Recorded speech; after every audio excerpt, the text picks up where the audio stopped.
doggy, we're going to have a good time today. Oh, yeah, it is Mardi Gras, yeah. Oh, and we're hanging out on the Big Easy, or at least, the Big Easy North, still in the South. What's up, smarty people? We're talking about Mardi Gras, Fat Tuesday. What is up, smarty people? It's KeysDAN, RadioWhat.com, DJLittleRock.com, coming to you live in a living color from the Radio What studios. And this is the KeysDAN Show, talking a little bit about the origins of Mardi Gras. Mardi Gras, baby! Fat Tuesday. The origins of Mardi Gras can be traced to medieval Europe. Did you know that? Passing through Rome and Venice in the 17th and 18th centuries to the French house of the Bourbons. Yeah, the Bourbons. From here, the traditional revelry of bœuf gras, or fatted calf, followed France to her colonies. On March 2nd, 1699, French-Canadian explorer Jean-Baptiste Lemoyne Sieur de Benneville arrived at a plot of ground 60 miles directly south of New Orleans and named it Pointe du Mardi Gras. When his men realized it was the eve of the festival holiday, Bienville also established Fort Louis de Louisiane, which is now Mobile.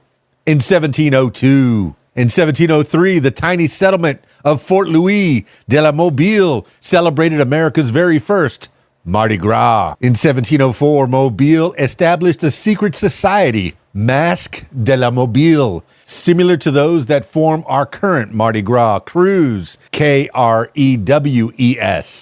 It lasted until 1709. In 1710, the Bœuf Gras Society was formed and paraded from 1711 through 1861. The procession was held with a huge bull's head pushed along wheels by 16 men. Later, Rex would parade with an actual bull draped in white and signaling the coming Lenten meat fast. This occurred on Fat Tuesday. New Orleans was established in 1718 by Bienville. By the 1730s, Mardi Gras was celebrated openly in New Orleans, but not with the parades we know today. In the early 1740s, Louisiana's governor, the Marquis de Vaudreuil, established elegant society balls, which became the model for the New Orleans Mardi Gras balls of today.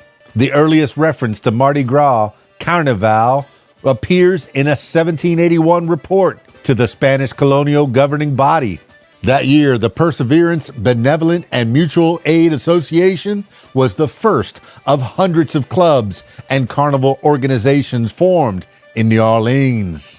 By the late 1830s, New Orleans held street processions of maskers with carriages and horseback riders to celebrate Mardi Gras. Dazzling gaslight torches, or flambeaux, lit the way for the cruise members and lent each event an exciting air of romance and festivity. In 1856, 6 young Mobile natives formed the Mystic Crew of Comus, C-O-M-U-S, invoking John Milton's hero, Comus, to represent their organization. Comus brought magic and mystery to New Orleans with dazzling floats, known as tableau cars, and masked balls. Crew members remained anonymous. In 1870, Mardi Gras' second crew, the 12th Night Revelers, was formed. This is also the first recorded account of the Mardi Gras throws. Newspapers began to announce Mardi Gras events in advance, and they even printed Carnival edition lithographs of parades, fantastic float designs. After they rolled, of course, themes and floats were always carefully guarded before the procession. At first, these reproductions were small, and details could not be clearly seen.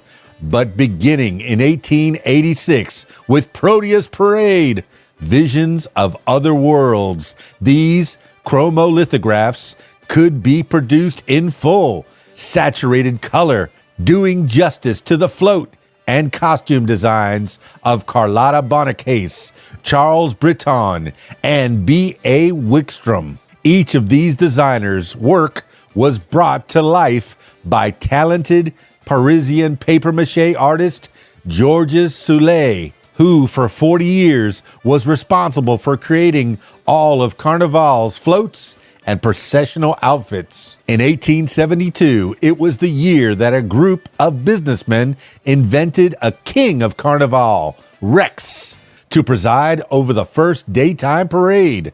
To honor the visiting Russian Grand Duke, Alexis Romanov, the businessman introduced Romanov's family colors of purple, green, and gold as Carnival's official colors. Purple stands for justice, gold for power, and green for faith. This was also the Mardi Gras season that Carnival's improbable anthem, "If I Ever Cease to Love," was cemented, due in part to the Duke's fondness for the tune.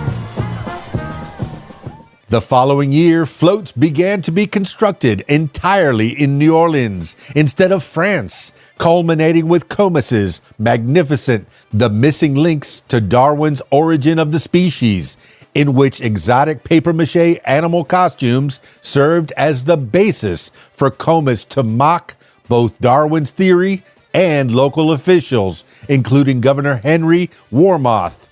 In 1875, Governor Warmoth signed the Mardi Gras Act, making Fat Tuesday a legal holiday in Louisiana, which it still is.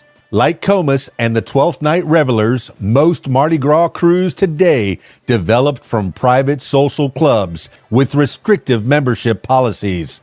Since all of these parade organizations are completely funded by their members, New Orleanians call it the greatest free show on earth. Well, how about that? That's a little bit about Mardi Gras, Mardi Gras history.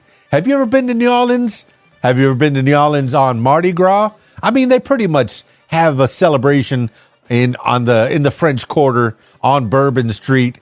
Usually you can buy little trinkets that are Mardi Gras themed, that are French themed, that are themed in the traditions of Mardi Gras. If you ever get the chance to go at Mardi Gras time, go experience the Carnival. Do it while you're young, or do it while you're old. It's never too late.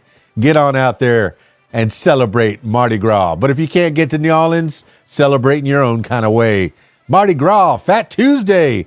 And if you're Catholic, tomorrow's Lent. You got to give some stuff up. This has been the KeysDAN Show. Stick around for more. It's KeysDAN, RadioWhat.com, DJLittleRock.com. Peace. I'm out of here. Aye.